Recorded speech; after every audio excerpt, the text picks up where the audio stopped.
Bonjour Fanny et Ève, on est ici aujourd'hui pour parler du collectif Bruit Contemporain. Est-ce que vous pouvez nous parler de l'histoire du collectif, de comment s'est créée cette histoire? Du coup, c'est un collectif qui a été fondé en 2020 par les moments où ils étaient encore étudiants, parce que moi, j'étais pas encore dans le collectif à ce moment-là. J'étais pas à naissance. Et le but, c'était vraiment de créer une structure qui puisse nous aider à évoluer dans la professionnalisation post-Beaux-Arts. Oui, parce qu'on a été des étudiants des Beaux-Arts de Tours. Toi, tu peux peut-être parler des premiers événements qu'on Qui ont animé le fondé collectif? vraiment le Du collectif. coup, donc l'activité du collectif, elle a commencé à partir du moment où les les premiers membres étaient diplômés, donc c'est en 2021. Donc on a tous obtenu un master, un DNSEP, on appelle ça, à l'École supérieure nationale des livraisons plastiques de Tours. Donc on a commencé par créer des expositions. Donc une première exposition dans le parc naturel régional du Marais Poitevin, dans une grange privée qui appartient à l'une des membres de l'association, et aussi une première exposition à Tours, et donc à Tours, non, à Saint-Pierre-des-Corps, aux ateliers de la Morinerie, qui s'appelait Dissident Salon et qui s'est déroulée au printemps 2022. Ok. Donc l'histoire du collectif a commencé comme ça, par des petites expositions un peu partout. On faisait la promotion à la fois de nos travaux artistiques ainsi que d'autres artistes qui gravitaient autour de nous. Et puis petit à petit, le collectif a pris le rôle de diffuseur de l'art en règle générale, parce qu'on a une programmation qui est assez hétéroclite. On passe à la fois de la performance artistique, performance danse contemporaine, concerts, restauration, buvette, enfin ça. Elle prend plein de formes. Ouais, tout à fait. Et donc on a monté 2 dispositifs qui sont plus durables, qui sont le dispositif de résidence qui se trouve dans le parc naturel régional du Marais Poitevin, encore, donc à Saint-Hilaire-la-Palud dans les Deux-Sèvres. Donc pendant 2 mois, on accueille 2 artistes de l'école d'art de Limoges et de Tours pour poursuivre leur recherche et création artistique dans ce paysage assez atypique du Marais Poitevin. Donc ça fait 3 ans que ça existe, ce dispositif de résidence. Et donc pour la partie, on va dire Centre-Val de Loire, on a conçu un four à céramique, un gros four à céramique qui a pour vocation d'être un outil mutualisé aux céramistes, artisans et autres personnes justement non initiées à Aux la céramique. débutants, ouais. Voilà, aux débutants. Donc pour faire cuire leurs pièces au bois, aux ateliers de la Morinerie. Et donc on organise des événements pour visibiliser ces 2 dispositifs. Donc un dans le Marais Poitevin où c'est la fête, restauration, buvette, concert, j'en passe. Pour découvrir un peu les travaux des résidents. Tout à fait. Ok. Et un autre événement qui se déroule à Saint-Pierre-des-Corps aux ateliers de la Morinerie. Donc on appelle ça des cuissons événements. C'est-à-dire que pendant un week-end, on va enfourner le four avec des céramiques qui appartiennent à tout un chacun qui se manifeste auprès de nous et qui a envie de faire cuire une céramique. Après, on fait pendant toute la durée de la cuisson, il y a des performances, des concerts, de la restauration, de la buvette. Et puis le lendemain, on fait des ateliers de pratique artistique en attendant que la courbe de température du four chute un peu. Ça se termine. Voilà, on ouvre le four à 18h et puis tout le monde peut regarder le résultat, ce qui sort du four. Donc plein d'activités. Dans ce collectif, du coup, si j'ai bien compris, vous êtes 4 artistes. Est-ce que vous pouvez vous présenter et expliquer les pratiques artistiques que chacun réalise au quotidien? Donc Camille qui a une pratique assez pluridisciplinaire, qui parle beaucoup du mythe du trappeur. Donc Camille, ouais, le mythe du trappeur. Donc le but de sa démarche, c'est de parler d'un espèce d'histoire post-apocalyptique où l'homme devrait s'en sortir sans les outils numériques, etc., qu'on a aujourd'hui. Et donc elle vient retravailler des outils, des armes artisanales pour survivre dans un monde où il y a plus de technologie. Plus d'internet, plus de portable, Voilà, c'est ça. on se retrouve, comme il y a 200 ans, 500 ans, voire même à une ère beaucoup plus, lointaine. Voire à la préhistoire. Et ce qui est assez chouette dans son travail, c'est qu'elle arrive à y glisser une pointe d'ironie. Elle est en train de nous dire, bah les gars, va falloir s'y mettre parce que ça va être dur. On enchaîne sur Jocelyn. Tu veux en parler ou... Je peux parler de l'aspect formel. Donc, il a aussi une pratique assez pluridisciplinaire. Il va toucher à la fois la céramique, le tufting, la sérigraphie. Là, il a fait récemment des sérigraphies sur céramique. Ok. Il a mixé les deux. Donc plein de matières différentes. Et il fait beaucoup d'installations. Bah lui, il parle pas mal des pratiques écocidaires, c'est-à-dire des pratiques humaines qui détruisent son propre environnement. D'accord. Et donc là, actuellement, il aborde l'histoire du castor et donc la manière dont le castor peut développer les paysages pour soigner l'environnement et améliorer la gestion de l'eau. Il a une pratique qui est très intéressante et puis très technique. Des choses qu'on peut peut-être découvrir sur les réseaux sociaux. Tout à fait, tout à fait. Rester connecté et aller voir les profils des artistes pour en découvrir davantage sur leur travail. Et que ce soit Camille ou Jocelyn, ils ont un propos très sensible, très poétique et qui permet à des publics non initiés de se projeter dans leur univers. Et si on passe à vous deux, du coup, qu'est-ce que vous pouvez dire de vos pratiques artistiques? Moi, j'ai une pratique artistique qui est sur le fil entre l'art et l'artisanat, dans le sens où je vais me poser beaucoup de questions sur le pourquoi, la fonction, est-ce que les choses doivent avoir forcément une utilité ou est-ce qu'elles doivent forcément ne pas en avoir pour être dans l'un ou l'autre de ces catégories, on va dire. Et est-ce qu'il doit vraiment y avoir deux catégories?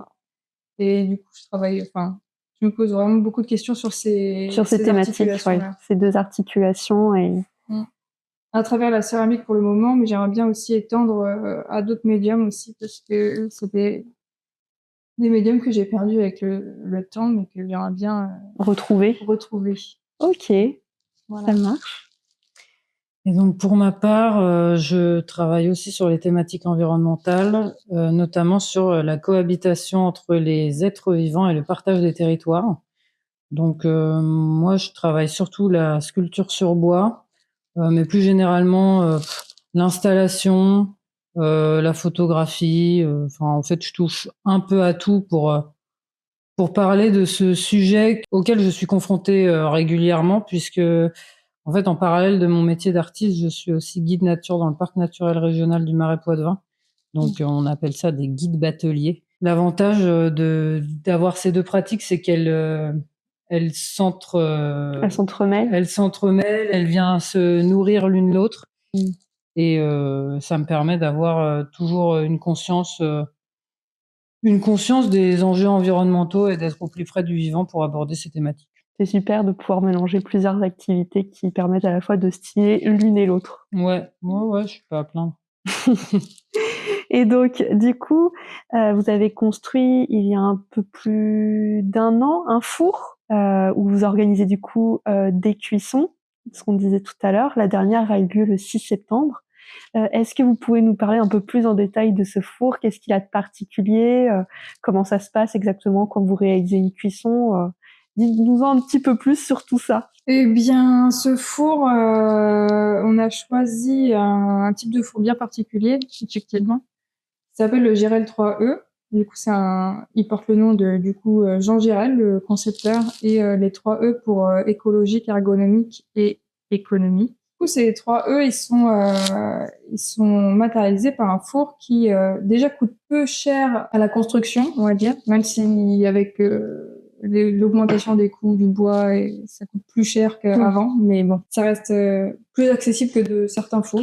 Quand on veut un four à céramique, même un 80 litres, ça coûte vite très très cher, et là on a une contenance de 650 litres, donc ce qui est quand même très gros pour un four à céramique, même si certains peuvent être beaucoup plus Gros. Et ce qui permet de pouvoir faire des pièces vraiment monumentales. Disons qu'on va sortir du petit format classique qu'on peut voir. On peut peut-être tenir dans une main. Oui, Là, on voilà, peut c'est faire ça. des pièces qui sont un peu plus volumineuses. C'est ça. On est moins contraint par l'échelle du four. Ça va être du coup un four qui va consommer beaucoup moins de bois que d'autres fours de même contenance et de même alimentation. Il va consommer moins d'une stère de bois, alors que d'autres vont en consommer plusieurs.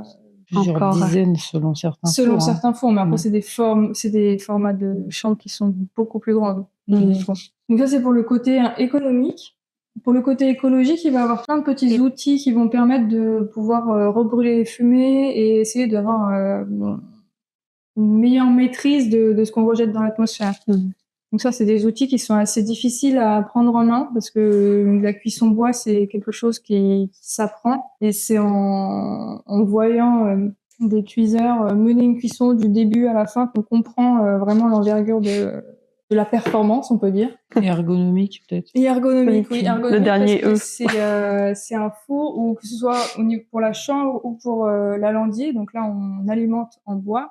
Ça va être des choses qui vont être à hauteur quand on va être debout. Donc on va pas avoir besoin de se pencher pour alimenter le four, ni pour mettre les pièces dans les chambres, parce que par exemple sur les fours Anagama qui sont des fours tunnels, on va devoir rentrer au four et être complètement courbé pour amener les pièces et monter le four. Et du coup, c'est des positions qui font mal au corps et qui rendent plus difficile selon les corps de chacun, les âges de chacun, Oui. la pratique de la céramique. C'est un four qui a été étudié pour une pratique, on va dire, qui a été facilitée. Oui. Et aussi un temps de cuisson un peu réduit parce que Ouais. de ce que je comprenais, une cuisson traditionnelle, enfin, se mesurait entre 14-16 heures de cuisson. Là, on serait Ouais. sur moins, c'est ça? On serait sur entre 7 et 9 heures de cuisson. Après, tout dépend de la courbe qu'on a envie de mettre en place et de comment on arrive à mener la cuisson. Mais c'est effectivement une cuisson qui est assez courte pour un four de ce format-là. Et c'est aussi un four qu'on peut cuire seul, ce qui n'est pas le cas des autres fours à bois où vu que la durée va être d'autant plus longue et que ça va être d'autant plus physique, ça va être beaucoup plus difficile de mener une cuisson, voire impossible de mener une cuisson seule. Ouais, parce qu'il faut toujours rester derrière à surveiller pour vérifier que la chaleur ne prenne pas trop, mais aussi alimenter, j'imagine, le bois. Donc, effectivement, ça demande vite d'être en équipe pour pouvoir faire ce genre de choses si le four est immense. C'est ça. Et donc la dernière cuisson a lieu le 6 septembre. Du coup, l'événement s'est passé comment? Beaucoup de pièces ont été cuites ce week-end-là. Racontez-nous un petit peu tout ça. On a une quinzaine d'artistes qui ont mis des pièces, artistes et artisans d'ailleurs, qui ont mis des pièces dans le four et on a quasiment pas eu de casse. Parce que souvent, des fois, il y a des trucs qui coulent, des trucs qui explosent. C'est le risque de la céramique. Ouais. Et là, on a juste eu des pièces qui se sont un peu tombées sur celles des autres. C'était vraiment ténu et on a réussi à séparer les pièces sans que rien ne soit cassé, quasiment. Donc on était assez contents et les gens qui ont mis des pièces étaient assez contents du résultat. Et puis c'est toujours la magie de la différence aussi entre une cuisson électrique et une cuisson au bois, c'est pas du tout les mêmes effets. C'est aussi la notion de oxydation et réduction que je rentrerai pas dans les détails, mais qui permettent des changements de couleur de terre et d'émaux qu'on peut pas du tout avoir en cuisson électrique. Donc tu avais aussi cette petite magie là de ça a donné ça. Ouais, de découvrir. J'imagine que tout le monde devait être impatient à la fin de la cuisson pour découvrir le résultat final. Et... Bah ouais, c'est toujours la surprise. Ouais. Ah ouais. On pense avoir touché à peu près une centaine de personnes sur l'événement. Donc l'événement qui s'est déroulé samedi 6 à partir de midi et qui s'est poursuivi le lendemain, le dimanche, jusqu'à 19h. Donc en fait, ce qui s'est passé, c'est enfournement midi et défournement le lendemain 19h. C'était même un peu plus tôt d'ailleurs. Peut-être un peu plus tôt et 18. On avait peur de pas pouvoir avoir plus tôt, mais finalement, il redescend vachement vite en température, ce qui est aussi un avantage parce que des fois, il faut attendre une semaine avant de pouvoir ouvrir le four. Ah oui, donc ça peut être très long. Enfin, pas celui-là, mais d'autres. Donc on est plutôt content de notre événement et on a bien envie de partager cet outil avec les locaux, donc les habitants de Saint-Pierre-des-Corps par exemple, au travers juste de propositions de la part des habitants habitantes de céramique crue. Ils nous envoient un petit Ouais. mail, ils nous disent « j'aimerais bien faire cuire ça ». Et hop, Ok. on va le faire cuire. Ouais, peut-être même faire découvrir la céramique à ceux qui le voudraient, peut-être proposer des Tout à ateliers fait. dans l'avenir. Mais ouais, on travaille dessus sur proposer des ateliers de pratique artistique, soit à des jeunes, soit à des adultes, pour vraiment avoir accès à tous les backgrounds de la céramique. Découvrir l'envers du décor. C'est ça. Et ça se prépare. Ça se prépare. Ça se prépare. On reste connecté pour découvrir ça. Donc, à travers le collectif, donc on a ce four, on a la résidence du coup dans les Deux-Sèvres, mais du coup, j'ai cru comprendre que vous prépariez aussi une œuvre collective. Que ça faisait déjà plusieurs mois que vous travailliez dessus, que c'est en train de se poursuivre et que bientôt on pourra la découvrir. Est-ce que vous pouvez nous en dire un petit peu plus? Et donc c'est un projet qui traite de la gestion humaine des ressources. Donc quand je parle de ressources, je parle d'un peu tout, hein. Ça va des céréales, le bois, le charbon, Tout ce qu'on peut utiliser comme matière tout ce première. que l'homme utilise pour lui-même et la communauté humaine. Et donc c'est pour ça que ce projet a pris pas mal de temps, parce que il y avait un aspect théorique qui était quand même conséquent, étant donné que des ressources, il y en a énormément qui n'ont pas du tout la même fonction, hein. Ça va, comme je l'ai dit, du café au charbon. Oui. Donc on fait pas les mêmes choses avec. Non, et ça vient pas du même endroit. Tout à fait. Et donc voilà. Beaucoup de recherches. Beaucoup de recherches, et on a choisi pour illustrer ce propos la machine à corder. Ok. Donc une machine que on peut, pour certains, retrouver dans des vieilles granges, chez des antiquaires ou chez nos grands-parents. Donc c'est une machine qu'on utilisait à l'époque pour fabriquer des cordages à base de chanvre ou autres fibres, autres fibres végétales. Oui. Voilà, donc là on est en train de construire la machine à corder, et notre objectif c'est de créer une installation, j'ai envie de dire monumentale, parce que je pense que ça va être balèze, et qui soit à la fois utilitaire et à la fois de l'ordre du contemplatif. C'est-à-dire que on aimerait pouvoir l'utiliser avec des habitants, habitantes, Ouais. enfin avec des gens en fait, pour créer des cordes ensemble, pour qu'on s'entre-apprenne des choses. Créer ce lien entre l'humain et ça. du coup ces ressources qu'on utilise. Tout à fait. Et puis, en même temps, en faire un objet qui puisse être exposé dans peu importe quelle structure, centre d'art, galerie, ou même mairie, grange, ce que vous voulez. Et donc, pour du coup imaginer cette machine, est-ce que vous vous êtes inspiré de machines qui existent déjà? Parce que j'imagine qu'on crée pas comme ça. Enfin, on a peut-être des plans, des choses. Est-ce que vous vous êtes aidé de certaines ressources? En fait, il se trouve que pas loin du Marais Poitevin, donc l'autre endroit où on exerce, il y a la Corderie royale de Rochefort. Ouais.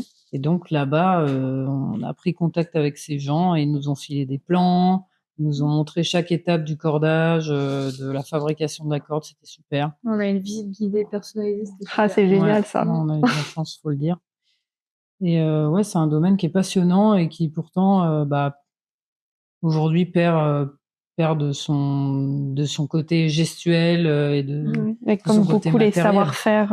Savoir-faire ancestraux. Je crois qu'il n'y a plus qu'une seule entreprise en Corrèze, c'est ça? Une ou deux, je pense. Ouais, c'est vraiment qui fabrique traditionnellement la corde, sinon c'est que industriel. D'accord, ouais, donc vraiment c'est un savoir-faire qu'on est en train de perdre si on continue pas à le transmettre. C'est ça. On va essayer de transmettre avec le peu de connaissances qu'on a et essayer d'en apprendre davantage avec les publics. C'est super.